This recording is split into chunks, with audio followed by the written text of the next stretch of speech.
it doesn't matter if you got the best outcome and you come in last, because all your customers are gone.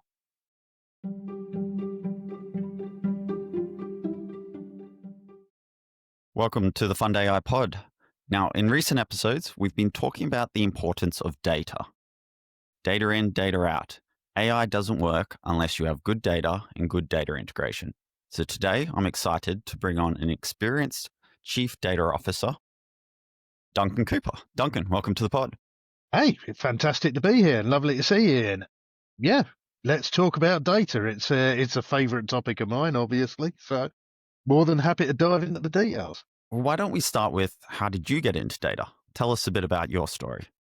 How did I get into data? Well, I suppose officially I got into data in my previous roles at Northern Trust, BMY and HSBC, which were all kind of head of data, data products, digital services kind of thing.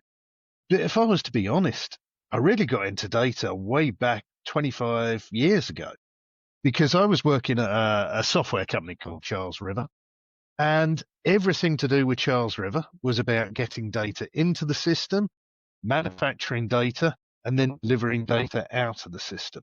So it became a great big data factory. So really, data has always been at the heart of everything that I do. And tell us, what does a Chief Data Officer do? Panic, mostly. I tend to split the CDO role into two. And there's the defensive and the offensive roles. So the defensive role of a Chief Data Officer is all about governance, lineage, quality. Where's data coming from? Where's it going? Who owns it? Who's responsible for it? What measure of quality that you can apply over the top of it? And can you trust this data in terms of what you're going to do with it later on? Now, that's a very important task to do, but it is essentially a kind of control function. You don't necessarily get extra marks for being really well governed with data.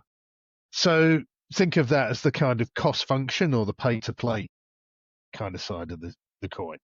Then the other side of the coin is offensive data. And offensive data is, how can we make money out of this information? How can we turn it into a competitive advantage? Can we build data products that people want to buy? Can we build data services that help our customers? How can we support further parts of the business in creating new products or new services, or reducing the cost of operation, which comes back to our old favorite AI and machine learning and the capabilities that they deliver? That's all where I see the offensive data world sitting. Interesting, and we'll definitely get into that more. What I would love to know, because you've worked at some large firms, Bloomberg, HSBC, SimCorp, Bank of New York, Northern Trust. When you first walk into an organization like that, what is some of the first steps that you're doing when you're looking at the data?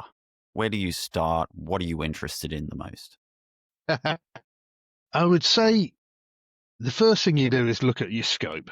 So what are the amount of systems in play? What are the systems that are manufacturing core data domains? Where's your trusted or authoritative data source of information for those data domains? So, for example, what system or source is your customers sitting in? What are your portfolios or products sitting in? Where are your transactions coming from? Where are your positions coming from? Where are the security and issuer information? How do you aggregate that into the organization? These are like core kind of capabilities or data domains within an org. Everybody uses them. Nobody does them in the same way. And everybody has a different approach to how they're going to bring that information into the organization. So very quickly, level setting. What are your jigsaw pieces before you start putting things together? Makes sense. And when you talk about putting stuff together, is there now a standardized best practice of how firms should think about data? For example, I know around you have data stewards. There's certain roles. What would you consider best practice in data structuring, in data governance? Well, there's two thoughts here. You'll work out quickly which one I go for. There's the framework based. So you can look at the kind of frameworks, policies that come straight out of the box with tools like DCAM or Dharma, which are essentially data management and data governance frameworks that you can take out of the box. Here's all the policies and procedures, dump it onto your organization. And that gives you things like the roles that you're playing, data stewards, data owners, data custodians, gives them their responsibilities. So that's the simple way of answering that question. And it's also, for me, it's the wrong one, because as soon as you start using a framework and as soon as you start relying on someone else's capability, you kind of stop thinking. And a framework is a generic capability that's meant to be okay for everyone. But realistically, you want to be very good for your organization. So yeah, take a framework, take a tool, but look at it, adapt it, challenge it, break it, adjust it to how you need it to work in your organization. I always kind of go back to the thought, which is frameworks are a very good excuse for not thinking. And actually, what we should all be doing is thinking a little bit more. So they're good for guardrails or some core pillars, but you need to evolve it to your organization. Yeah, it's good to get you started, but it's not where you should finish. And as you look at asset servicing, because that's where a lot of your recent experience has been, how has data and the world of data evolved over the last 5-10 years? And also, maybe once you've done that, lean forward, where does it need to go to be AI ready? Asset servicing is an interesting business area. I would say actually that it's come on massively from where it was in data terms. So I'm trying to be positive about this, but if you imagine most asset services, and I've worked in 3 of them, and I'm sure the others are not too dissimilar, tend to be based around fairly mature technology stacks. So we're talking about mainframes, and we're talking about 30-year-old systems that are built as vertical pipes when they were put in place. So they were there to do custody, or they were there to do fund accounting. And they operate as very separate silos. So information flows in at the top, it gets munged around, and you produce your custody book of records or your accounting book of records, and then stuff comes out at the bottom, and it's usually delivered via delightful reports or PDFs that customers can view. And these are then added to over time. So you think you start off with a custody system, then you've got a fund accounting system. But the fund accounting system doesn't cover alternatives, so we've got to have an alternative system. Maybe we want something for hedge funds. And all of a sudden, you've got loads and loads of these separate pipes. And they're all consuming the same sort of information. They're all consuming clients, transactions, securities, prices. They're all pushing out positions at the bottom. Historically, asset servicing firms have looked at these as completely separate businesses and created a whole allocation of efforts across each of these separate silos. But when you look at it, it's really consuming some common information in at the top, and it's producing common information at the bottom for reporting. So when I started working in asset servicing, it was very much separate silos, never the twain shall meet. Now I think we're moving to a much more horizontal system, where we're looking at securities as a capability that people use across all of those systems. Looking at clients as something that you should support in each of those systems with a consistent taxonomy. We're looking at data being delivered out the bottom of these as the raw data and then being passed on to tools like formatting and transport capabilities to build reports or to build digital experiences, maybe even to support AI or analytics that are now being standardized or common. So I tend to think of businesses as the silos, but actually the data is just another layer of the horizontal cake that we apply to those silos to really make them deliver. Where you mentioned there about commonality, often referred to as a golden data, single source of truth. Yes. Is it fair to say that as these firms look to go through the migration to the cloud, that was what triggered them to say, well, we don't need to keep uploading duplicate data? Is that when the thought process started to change to we need to simplify this data, or is that two separate processes? I would say that they're two separate processes, but it is an interesting question, because I think for me, the biggest challenge is usually the people in organizations, not the technology. And when you're dealing with mainframes were designed in the late 1960s, and they were designed to be optimized for storage, because storage was really expensive. So storing information cost you a lot of money.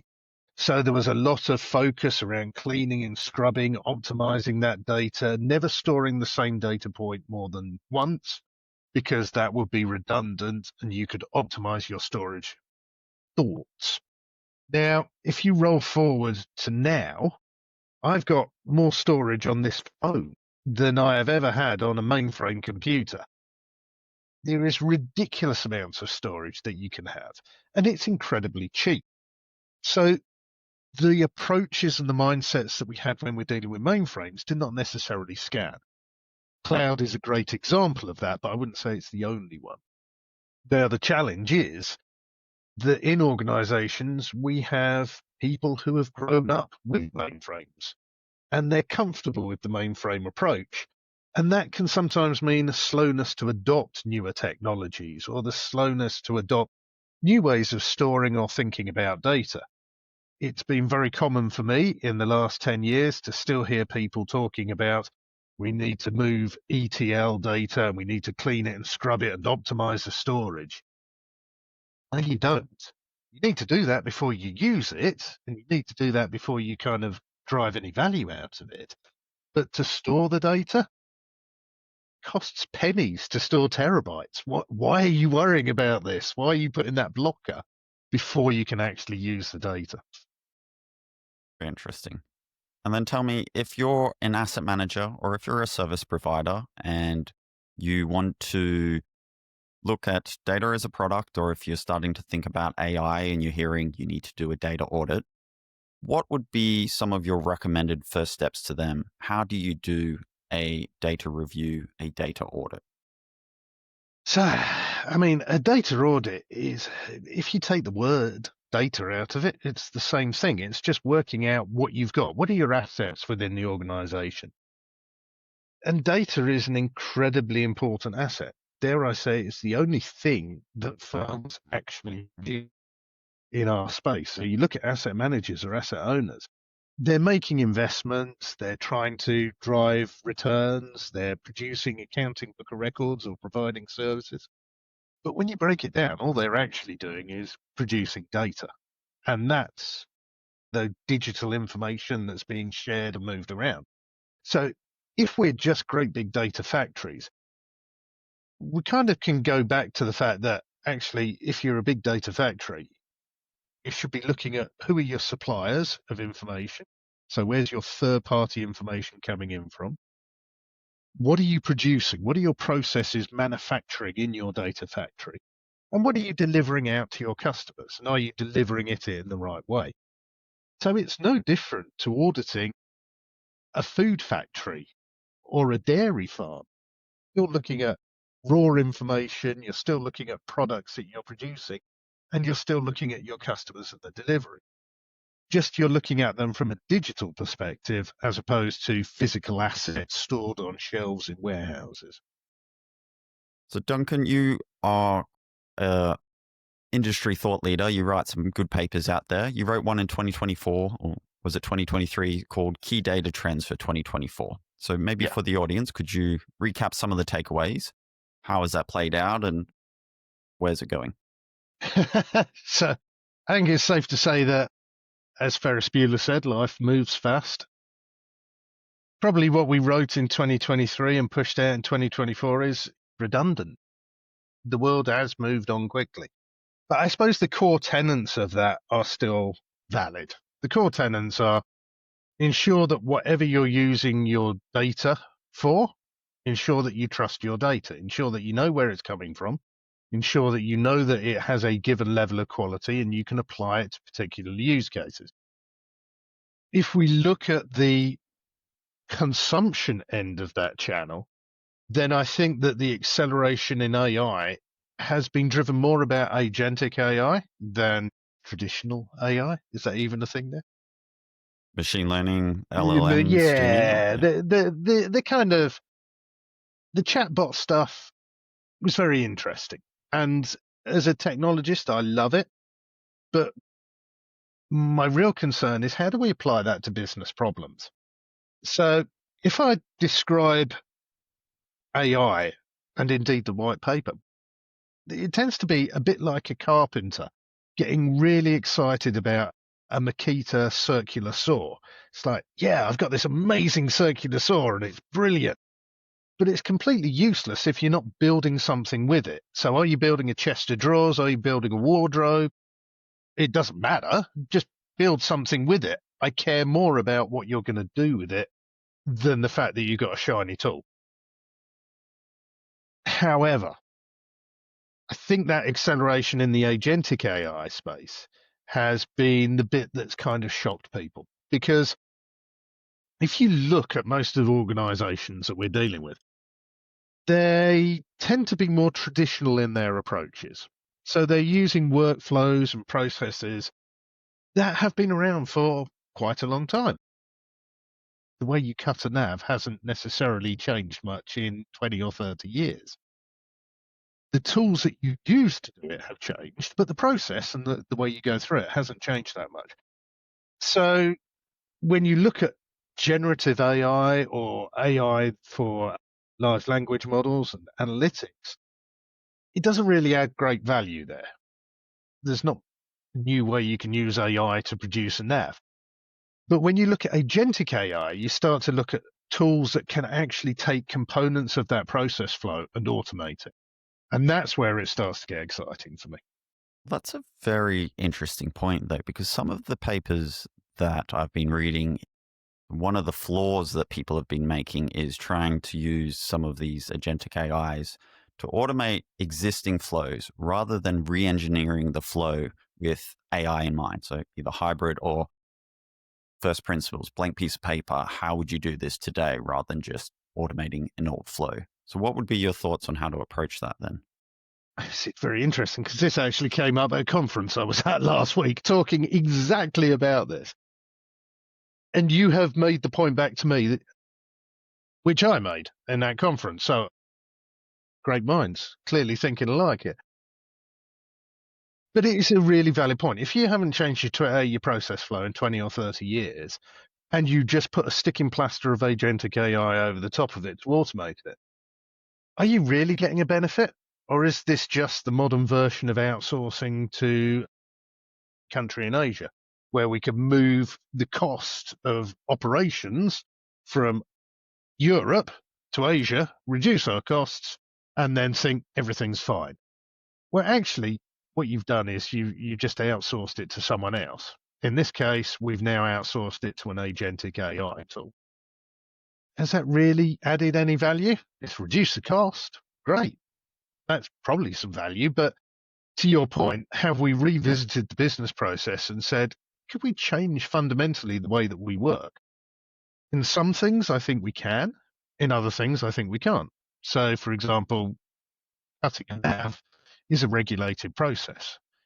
There's certain things there that say you have to follow certain steps and do certain things as you go through that process that are defined by regulators. Unless we can challenge the regulators or challenge business processes in that space, we're kind of restricted, but we can optimize.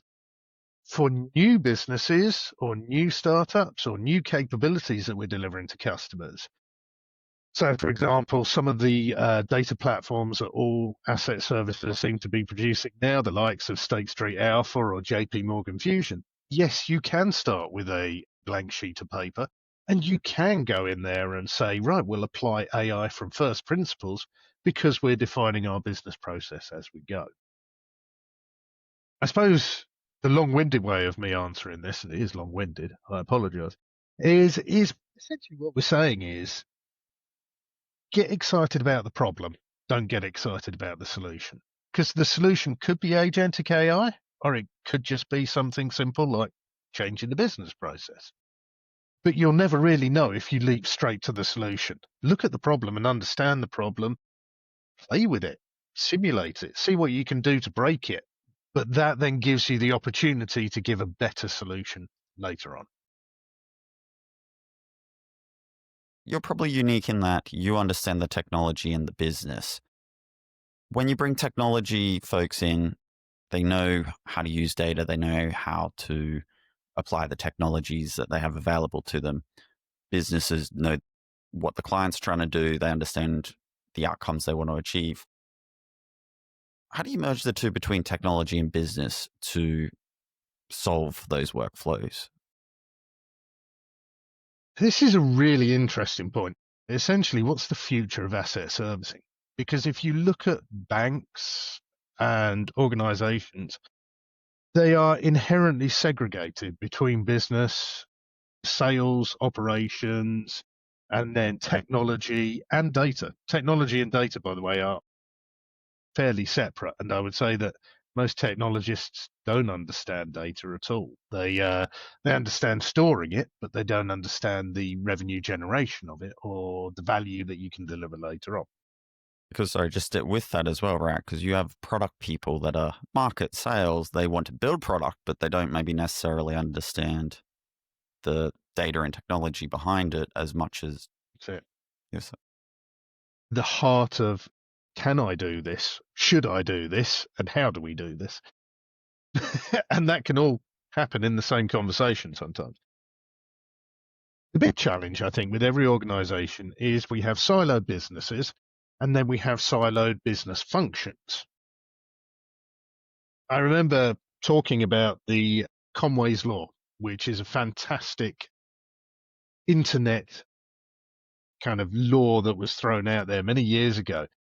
And it essentially hypothesizes that any organization's technology infrastructure will represent its organizational structure. So the more siloed, complex, and fragmented your organizational structure will be, the more fragmented, siloed, and complicated your technology will be. And that definitely is true.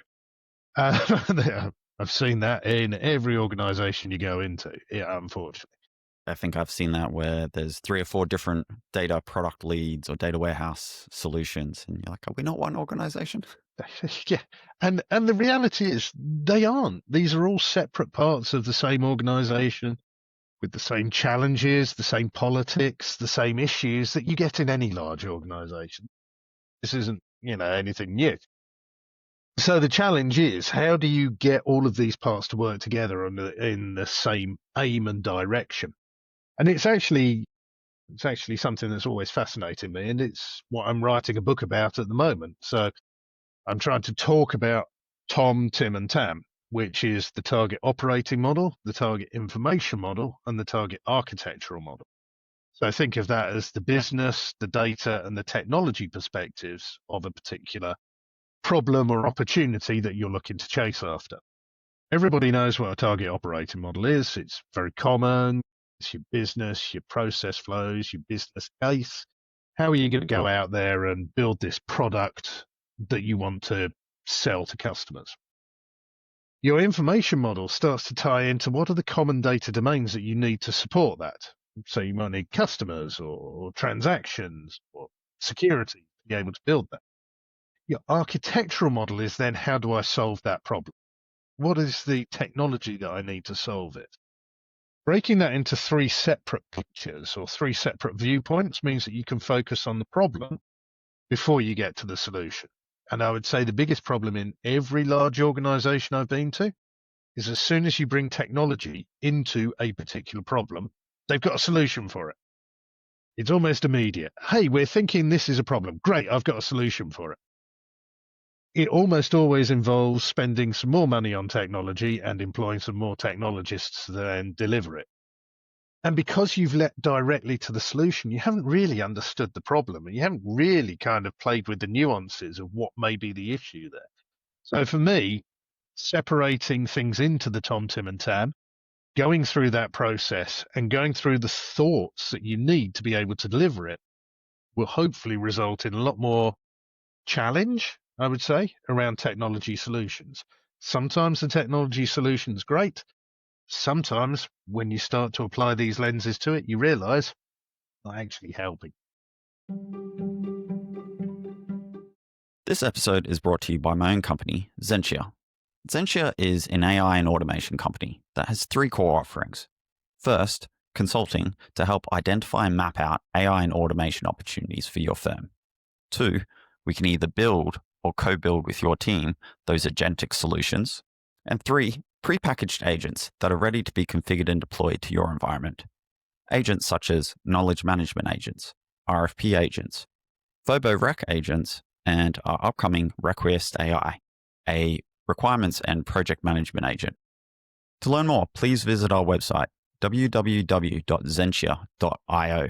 That's zentia.io, or contact me on LinkedIn.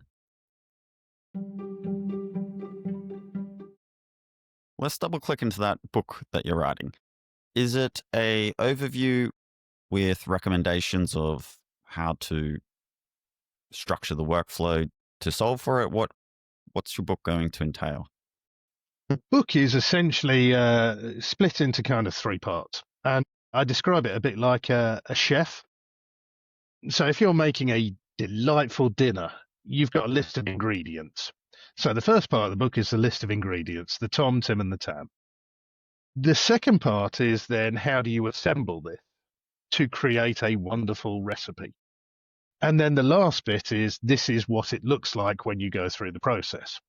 So the book is essentially that, lists the ingredients of Tom, Tim, and Tam, all the components that are there, all the steps that you should think about in the production of whatever it is you're going to do with the Tom, Tim, and Tam. The next part is how do you do it? How do you go about that? I'm a big advocate of what I call ABCs, accelerated business cases, which is essentially a workshop. Get people into a room, come to a conclusion. And then the last part of the book is then, right, let's see how this has worked in reality. So that's running through an example of a workshop, business opportunity, Tom, Tim, and Tam, a workshop, and then the conclusion at the end of it. So hopefully it'll give everybody everything that they need to go from never having cooked before to being a cordon bleu chef. Fantastic. And when will this be available for people to buy, and what's it called? Do you have a title for it yet? I don't have a title for it. It's probably How to Tom, Tim, and Tam, because that's what I've got written down at the moment. The book's about 3/4 done at the moment, so we're up to about 110 pages, I think, at the moment. I don't want it to be more than 160, because that sounds way too much that I would want to read. But that's roughly where we're aiming for. And hopefully should be done in the new year, subject to me not getting distracted by doing podcasts. Everyone can blame me if it's late. Oh, no. This is more enjoyable than writing, trust me. Now, one of the things you spoke about earlier on is defensive data problems and offensive. Let's say firms have sorted out their data, the architecture, the structure, etc. They're ready to start creating data products or products with clean, good data. Where would be some of the first use cases you would recommend firms start with, and why? And you can put that in either an asset servicing lens, because that's where you started, or if you can think of any kind of asset manager, fund manager, funds in general, the buy side, what would be some use cases that would either be recommended to start slow or just to get the most value out of it? Oh, there's a lot we can go into here. So in the asset servicing space, I would focus on the most commonly consumed things that your customers are after. So that is typically things like fund accounting, so IBOR, ABOR information, custody book of records, CBOR information that you may be requesting. Now, that's the 3 kind of supersets. I would say that everybody has a permutation or adaptation of those that they deliver for their customers. For me, it's about the superset of that data. what have you got across all of those to support every use case, and then look at building a data product that covers ABOR for 99% of your customers. You'll end up with a very wide data set, but going back to the point, storage is cheap. So it doesn't matter if it's wide or big. It matters that it's comprehensive and supports a customer's needs. That's created your big data product for ABOR. Then it's providing that to the various channels that can consume it. So that's where I tend to start for asset services. If I'm looking at the asset manager space, then asset managers are really interested. They make money in two places. They make money in the investment strategy that they follow, and they make money in the customer service and information that they provide to their customers. Whether they're retail customers all the way up to institutional or sovereign wealth, you're still reporting information to your customers. So investments or customer service. And investments is really hard because you're essentially at the vagaries of the market and you've got to return a value on the investment portfolio. And if it was easy, everybody would be doing it all the time. And, you know, it would be the wonderful world to work in because funds would only ever go up and never down. And we know that's not the case. But if you look at customer service, that is predictable because everybody knows what good customer service is. Everybody knows what they should be doing there in terms of providing information to your customers to consume. So looking in that space for me is probably the biggest area for asset managers to concentrate on. Can you make the process of taking funds in and delivering information out to your customers better? And I'll give you a great example of somewhere that did this terribly. And I'm not going to name them, because that'd be really mean.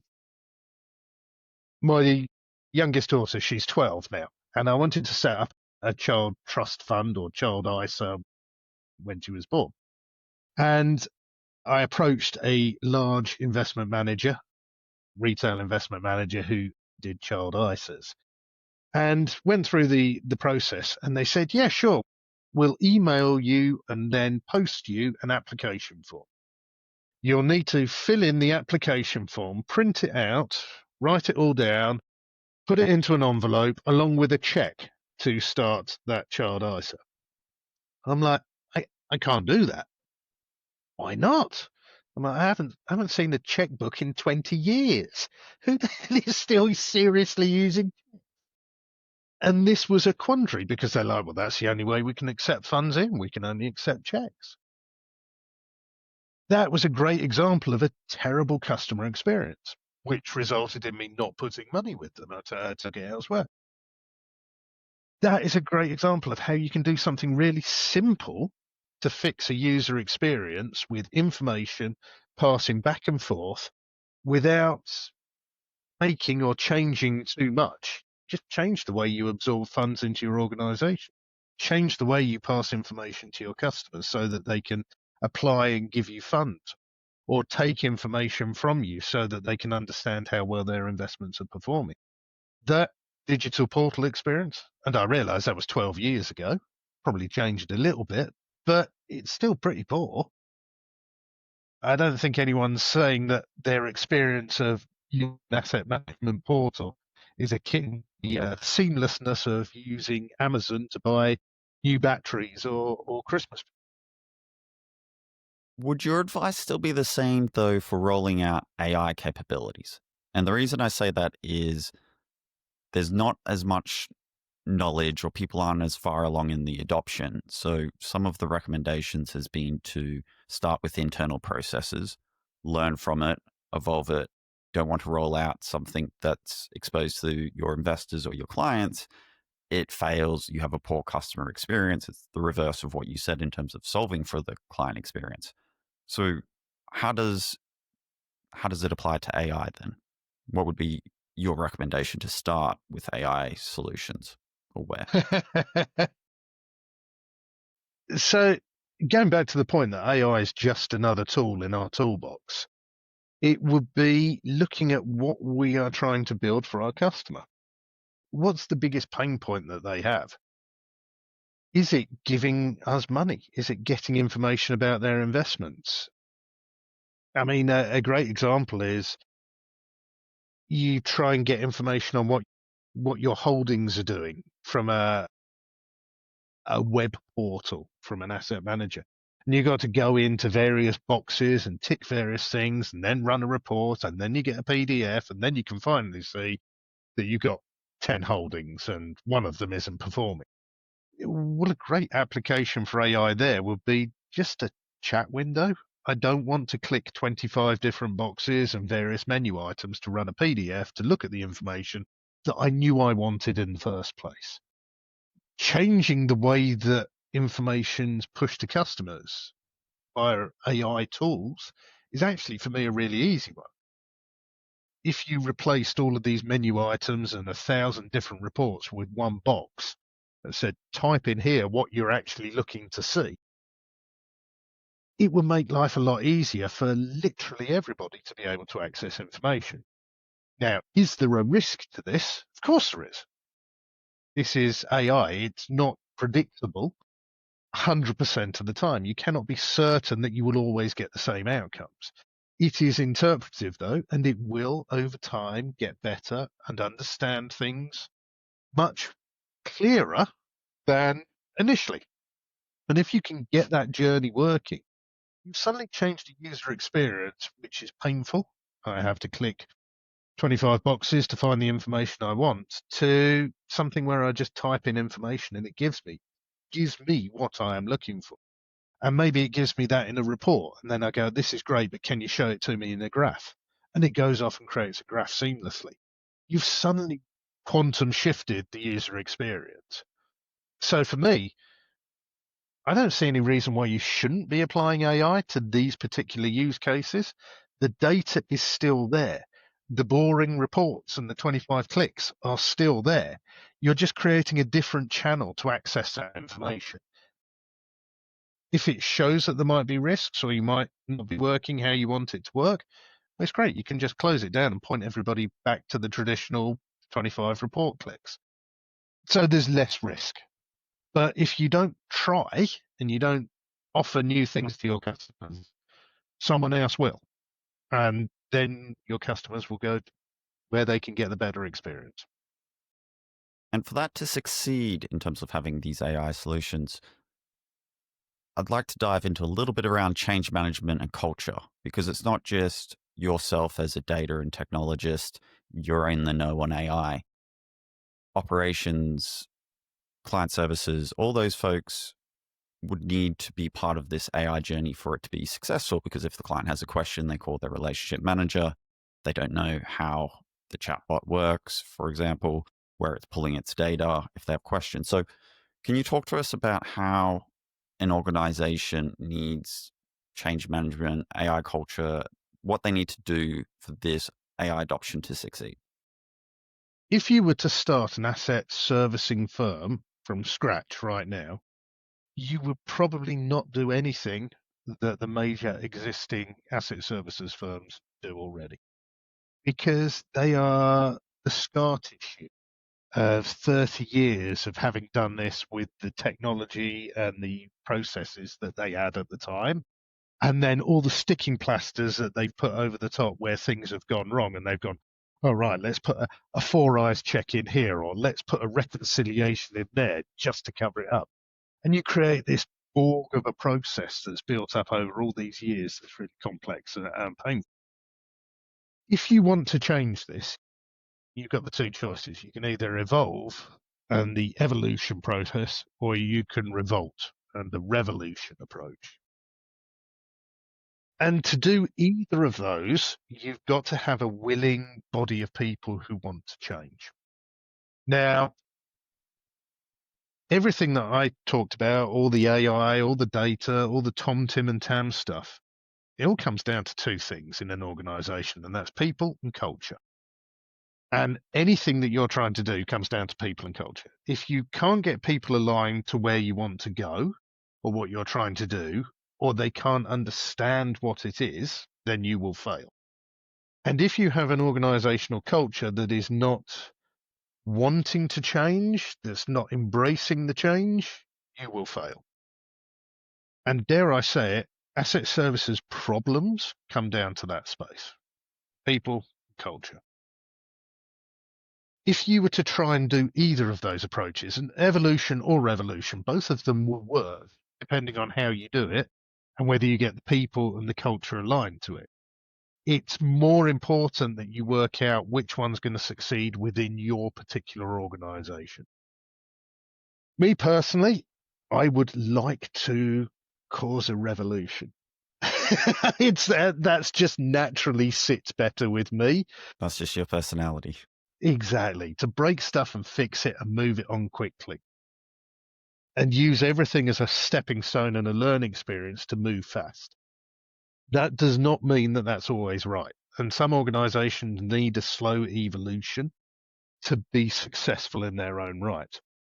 The last part of this, though, is that you are trying to evolve or revolt in an ecosystem where you have competitors who are also evolving and revolting, depending on how they approach it. And they all have different people and they all have different cultures. Some will succeed and some will not.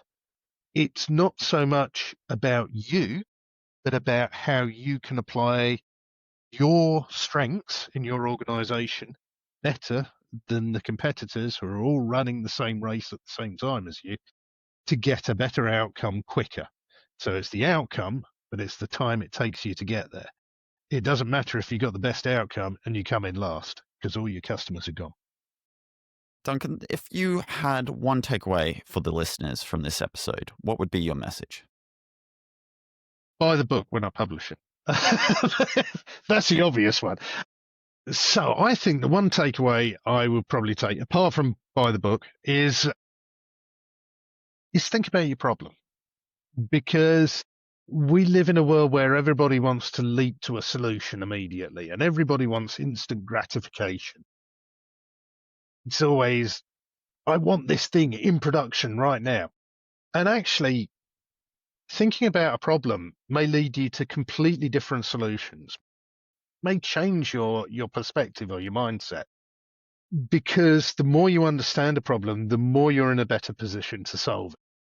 So my takeaway is forget thinking about solutions, start thinking about problems. Good message. Now, a two-parter for the next one.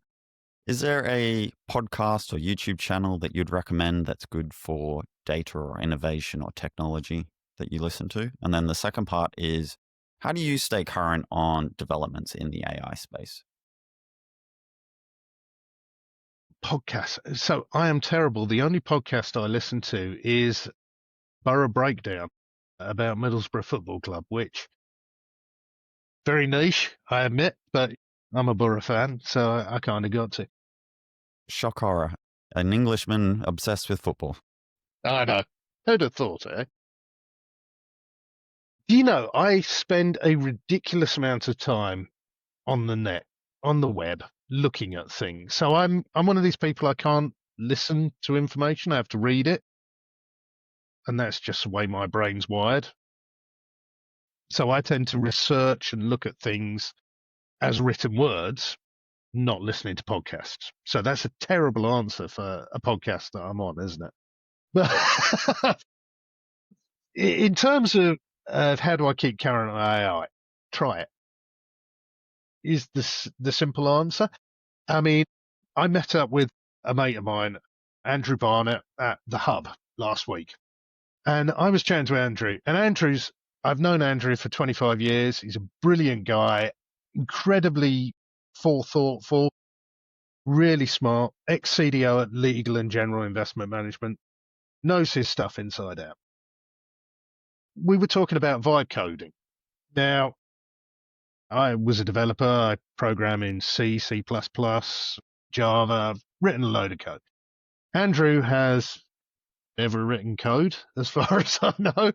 And he was talking about how he was building things and his vibe coding setup and how he was using AI to generate code that he was rolling into production after reviewing it through AI impersonating a security researcher, so pick up all the problems.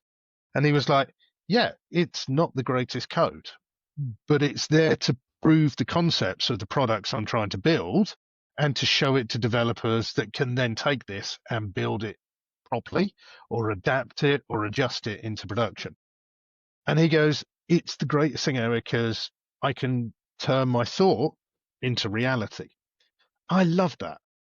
I think the more that people try doing stuff themselves as opposed to looking at things, the more you'll learn. So my granny had a great saying. She used to say, I don't hold with education, it gets in the way of learning. And I kind of agree with that. Structured learning doesn't work for me, but trying stuff and playing around with things and seeing what you can deliver is for me one of the best things ever, because you get the serotonin rush of success and you've built stuff and you're really happy and you've learned a hell of a lot. I suppose the trite answer is get out there and do it. Try it. Play with it. And I'd 100% agree. Even with the chatbots, how to learn to prompt better, but similar, I'm using vibe coding to build a web app just for myself. Never dealt with React, JSON, Codex, ChatGPT, and Visual Studio. I've got a basic working app, but you learn a lot by using it and then, oh, this isn't working, or explain this to me. Why are we doing this? And you just get a better comprehension. It's fantastic. That is the scary use of AI that I think is going to be a real revolution. And then lastly, if people are interested in following you, learning more about what you're up to, do you have any socials that you can share with the audience?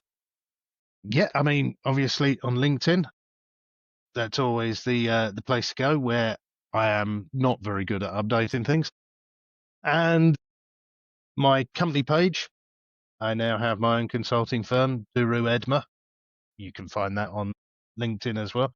It is the only Duru Edma out there. I chose the most confusing and complicated name for anybody to pronounce. Thank you, Duncan, for the episode. I've really enjoyed the time. It's been both entertaining and educational. So thank you again, and appreciate having you on the pod. Hey, it's been an absolute pleasure. Really appreciate being invited here. Cheers.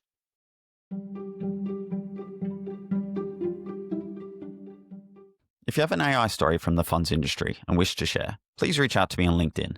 It's Iain Carey, IAIN CAREY.